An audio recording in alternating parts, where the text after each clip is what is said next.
stimulus package update. Guys, if you wouldn't care, hit that subscribe button. Give me that thumbs up and I'd appreciate it. Guys, it's some good news. Finally. I know they have been playing with us. They have been one day something good, next day something bad, and just right back and forth, messing with everybody's feelings, getting everybody's hopes up that they're going to send these checks out and help people.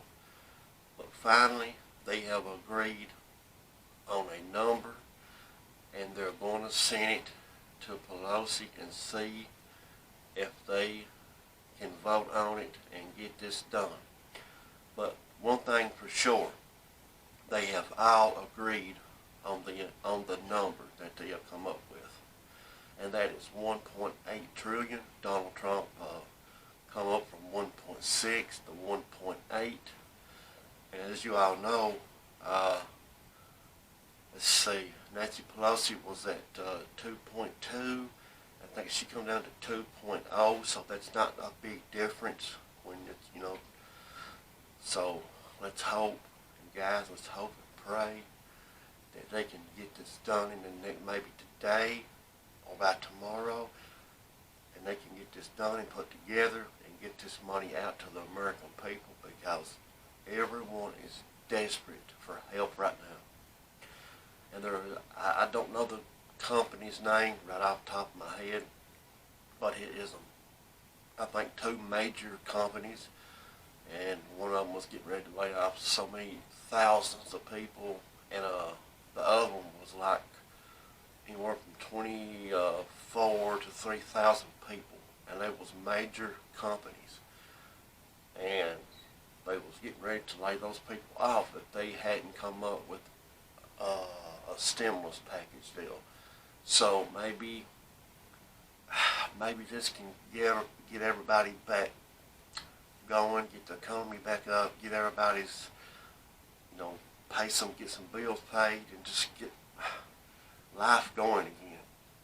But guys, let me read this to you and let's see what they're saying, okay? I mean, I'm excited, guys, for everybody.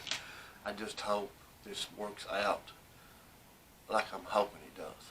Let's just hope and pray. But anyways, stimulus negotiations. Trump signs off on a 1.8 trillion counter offer to Pelosi.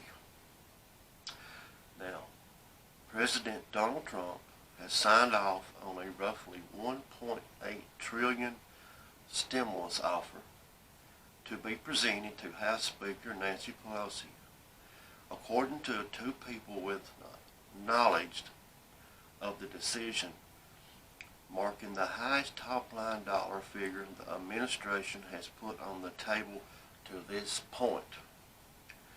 The direct involvement of Trump himself and his willingness to put down an offer far above the presences of the congressional Republicans adds a dynamic new element to long-stalled negotiations. Trump, to this point, mostly relied on Treasury Secretary Steve Mnuchin and White House Chief of Staff Mark Meadows to handle the details of the talks with Pelosi.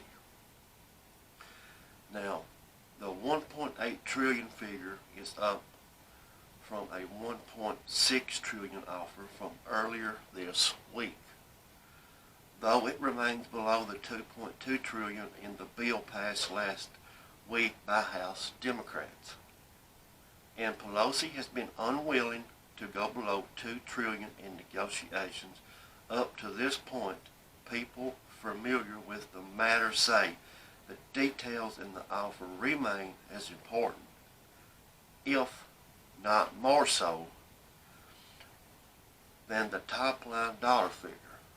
Now, the specifics are not currently known, though Pelosi's Deputy Chief of Staff, Drew Hamill, said she and Mnuchin had spoken on the phone Friday afternoon, and the Secretary had presented a proposal that attempted to address some of the concerns Democrats have.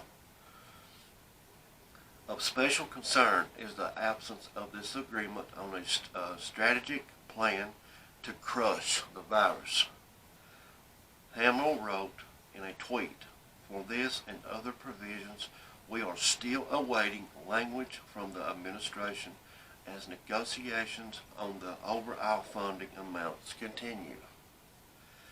The movement from the Trump administration underscores the colossal stakes at the play regarding relief in response to COVID-19 pandemic and its economic fallout. The coronavirus, which is still surging in parts of the country, has killed more than 213,000 people in the U.S., and shutdowns in response to COVID have had broad economic consequences.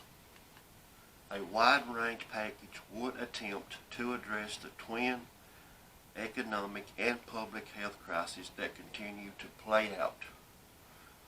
And top economic officials, including Federal Reserve Jerome Powell, have warned inaction could have dire consequences. But whether the new White House offer will lead to a breakthrough in talks that for months have remained stuck in a ditch is unclear.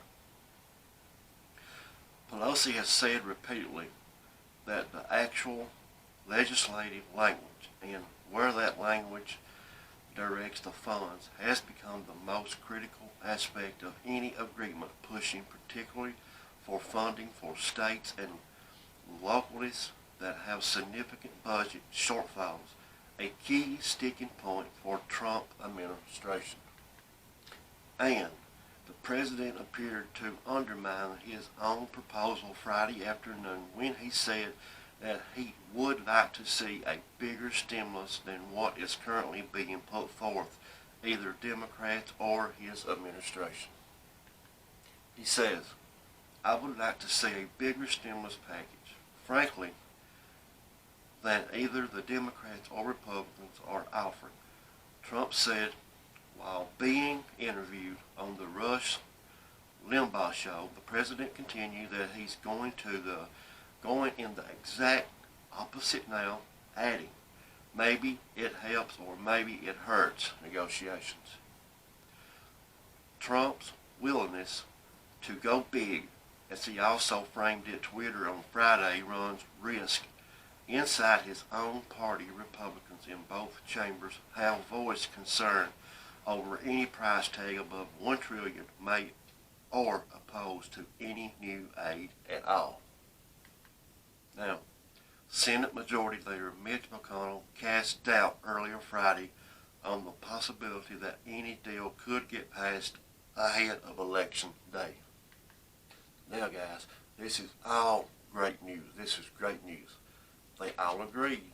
They all have agreed on this number, 1.8 trillion. Okay, that's checks to the people, $1,200 stimulus checks, $400 unemployment. I don't know exactly, but it's the state and local governments, the airlines, all that stuff. So, guys, it's just, the main part. I know they got to get the economy going. The economy is a lot worse than some of us think it is. So, it's crucial that they get this done and start getting this money out to people, and also helping these these businesses and all this other stuff. Everything needs a boost back up to get took back off, and this virus is not letting up. It's become so many more hot spots in other places, and Washington is one of them. So let's just pray, you all. And I'm looking for them to maybe today, or who knows, anytime, they'll say, okay, you'll flip your TV on, you'll flip your phone on, and they'll be, okay, the bill will be passed. That's what we're waiting for, right, guys? I'm sorry, I'm having a hard time talking because let's just hope there's no more bad news. This is good news. Let's just hope there's no more bad news, okay? We don't need that. We need this help from our leaders. We need this help from our government. We need this. Desperately, we need this. Okay, guys, it's all for now. Listen, stay safe out there. And if anything else comes up, I'll be sure to let you all know. I love you guys. Please, stay safe. And just know that I love you guys, okay? We'll hang in here together. We'll stick together. We'll make it through this, okay? I know it's rough. I know it's hard times, but we'll make it. Keep your heads held high.